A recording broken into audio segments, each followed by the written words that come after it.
Hello, my friends, and welcome back to the Ravand English podcast. I'm Brandon, and today you will discover your real English level.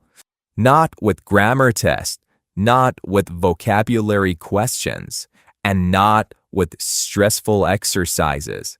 Instead, you will simply listen.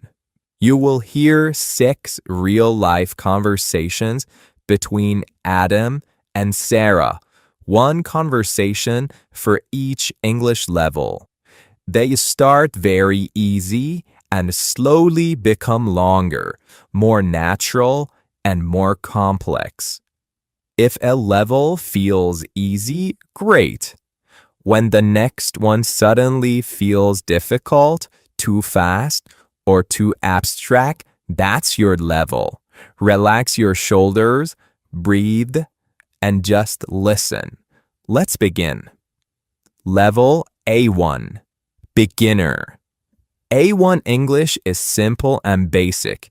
Short sentences, familiar words, everyday actions. If this feels extremely easy, you're at least A1. Hey, Sarah. I didn't expect to see you here. Hi, Adam. Yeah, I'm doing a bit of shopping after work. Getting anything special today?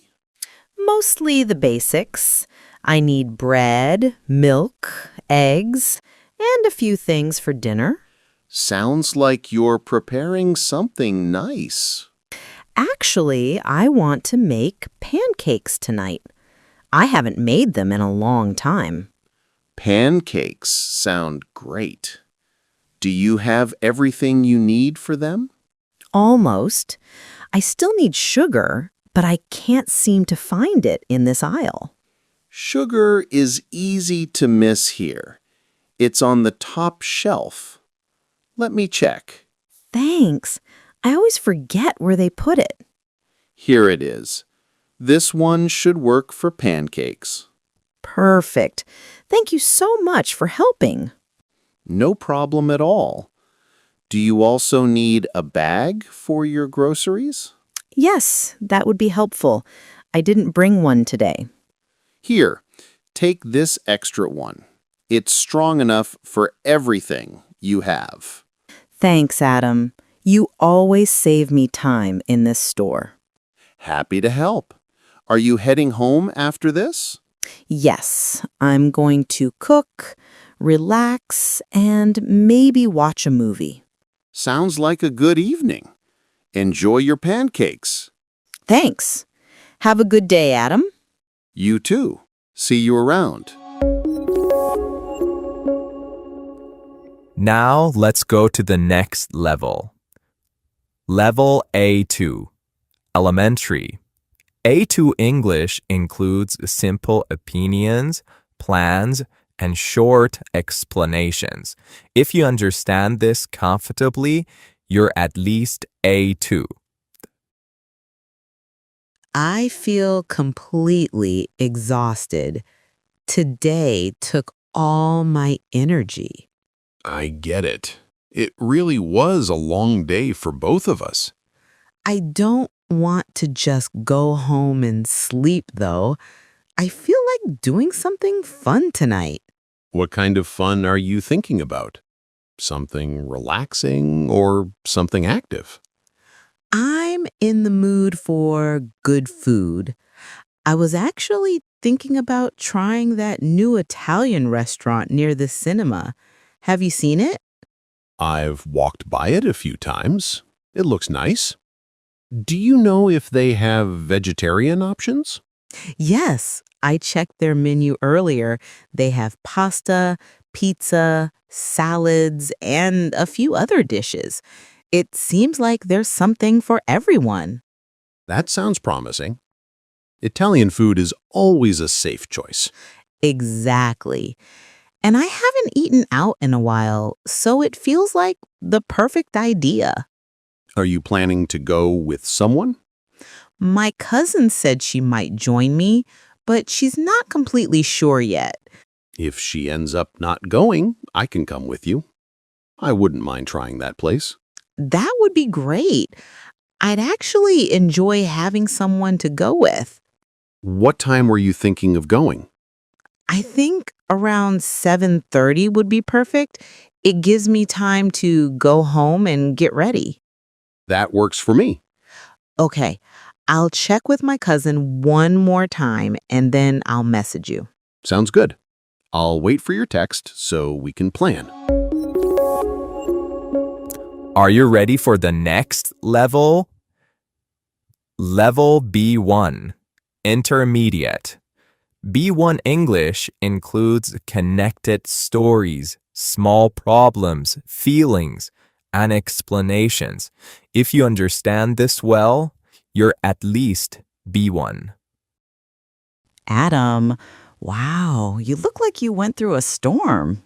Honestly, it feels like it. What happened? My laptop completely died this morning. No way. Yeah. I pressed the power button and nothing. Black screen. Did you try charging it? Yes, I tried 3 outlets. Even tried my old charger. And nothing. Nope. No sound, no lights. Like it gave up on life. Poor laptop. And the worst part?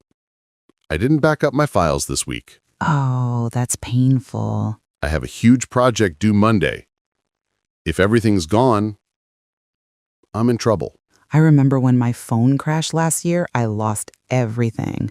Yeah, I remember. I literally cried for an hour. Honestly, I might cry too. Hey, don't panic yet. Maybe it's something simple. Maybe. I'm going to go to the repair shop after work. Good idea. And text me after. I want to know what happens. I will. Thanks for listening. Always. Talking helps, right? Yeah, it really does. Okay, how was that? Are you ready for the next level? Level B2, Upper Intermediate. B2 English sounds natural, flexible, emotional, and expressive. People compare options, give opinions, use humor, and react quickly. If this feels smooth, you're B2 or above. Okay, Adam, you said you have news. Tell me. I got 2 job offers. 2? That's incredible. Tell me about the first one. The first offer is from a well-known tech company. The salary is good, the hours are stable, and the benefits are great. That sounds like a very solid option. It is, but the work itself is repetitive. I wouldn't really grow or learn anything new. So it's safe, but it might get boring quickly. Exactly. What about the second offer? The second job is at a startup. The team is smaller and there's more room for creativity. And probably more pressure too. Definitely. There's more responsibility and more freedom, but also more chaos. The salary is lower and the hours are intense. They don't really follow the idea of weekends. So it's exciting, but it could take over your life for a while. Yes, that's the problem. Which one do you feel drawn to?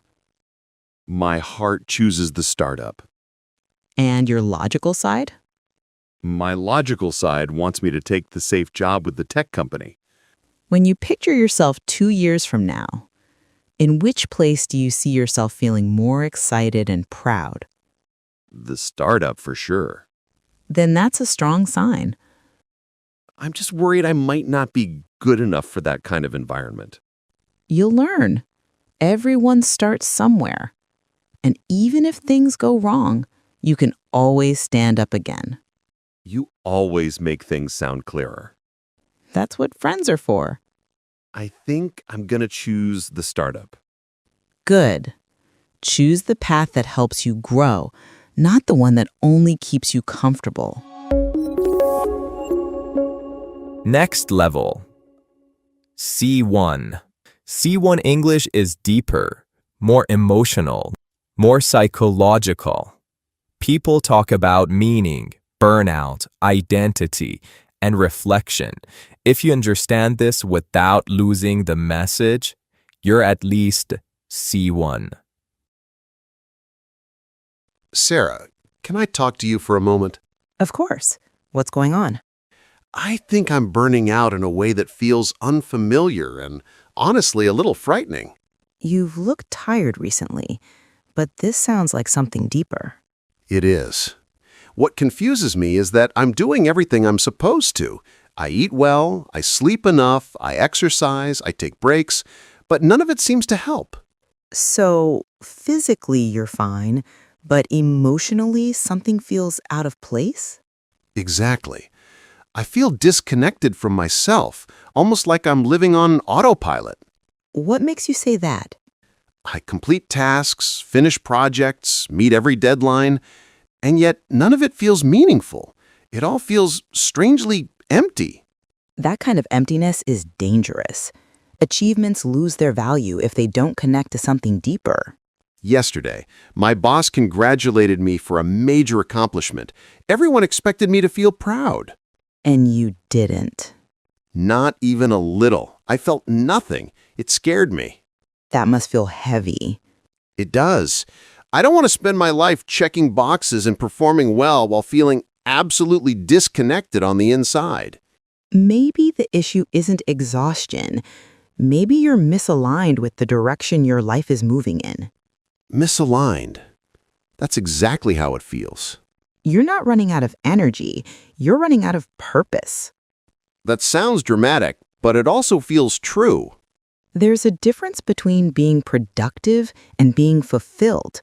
You can survive without motivation for a while, but living without meaning will eventually drain you. The problem is, I'm not even sure what my meaning is anymore. I don't know what I want or what I'm working toward. Then maybe it's time to explore that. Rediscover yourself, not through achievements, but through reflection. How do I even start? Maybe by taking a step back from everything you've been doing, or trying something unfamiliar that challenges you, or even being quiet long enough to hear what you actually want. You're right. I think I need to rethink the entire direction of my life, not just my job. And that's okay. People outgrow chapters all the time. What matters is noticing the feeling instead of ignoring it. Thank you for listening. It helps more than you realize. I'm always here, Adam. You don't have to go through this alone. And now, let's go to the last one. Level C2, expert, near native. C2 English is nuanced, philosophical, abstract, layered, and subtle. People talk about identity, time, change, and introspection. If you understand this clearly, your English is near native. Adam, can I ask you something a little unusual? Of course. What is it? I found this photo of myself from 8 years ago, and I've been staring at it for a while. You definitely look younger, but it's still recognizably you. I'm not sure I agree. I look at her and I don't feel any connection. It's like she's a completely different person. Do you feel that way because of how much your life has changed since then? It's more than change. It feels like a full transformation, and sometimes it scares me. Why does it scare you? Because I didn't notice the transformation happening. It wasn't a big event or a dramatic moment. It was a slow accumulation of choices, habits, disappointments, risks, and quiet shifts I never paid attention to. That's how identity evolves, gradually and silently, until one day you look back and realize you've become someone new. Yes. And when I look at this picture, I realize how many decisions I made without understanding how significant they were. Most of the decisions that shape our lives feel small when we make them. We only understand their weight years later. It's incredible, isn't it? Tiny choices completely rewrite the kind of person we eventually become. We make decisions, and their meaning reveals itself long after the moment has passed. And what's strange is that the person who makes those decisions is never the same person who eventually lives with the consequences. That's uncomfortably true. Do you ever feel like your future self is someone you don't fully know? Someone you're slowly moving toward but can't clearly see? I feel that way all the time. I thought you might. That's both the beauty and the fear of being human. We're constantly becoming someone new, and we can't predict exactly who that person will be. We plan, we set goals, we try to control the direction of our lives, but the most important transformations usually happen outside of those plans. I used to be terrified of uncertainty. And how do you feel about it now? Now I see uncertainty as a kind of open space, a space where change is allowed to happen naturally, a space where we're permitted to adjust, evolve, or even reinvent ourselves without needing permission or explanation. A space where becoming someone new isn't a failure, but a possibility. Exactly. Our identity isn't a final image. It's an unfinished story that keeps rewriting itself. Maybe that's what identity truly is, an ongoing conversation with ourselves, one that keeps shifting as we grow. And the conversation that never really ends. And honestly, I think I'm starting to make peace with that. I am too. Okay, my friends, you just listened to 6 real-life conversations that slowly climbed from very simple English to truly advanced English. Now, take a moment and be honest with yourself. Which level felt comfortable? And at which level things start to feel too fast, too emotional, too detailed, or too abstract? The point is your real English level, not the level you wish you had, not the level on a test, but the level your brain is actually working at today. And remember this, your English level doesn't define your intelligence. It simply shows where you are right now. And the beautiful thing is, tomorrow, with even a little practice, you will already be better. And if you want more episodes like this, make sure you subscribe to the channel. It really helps the podcast grow. Thank you for spending your time with me today. I'm Brandon, and I'll see you in the next episode of the Ravand English Podcast.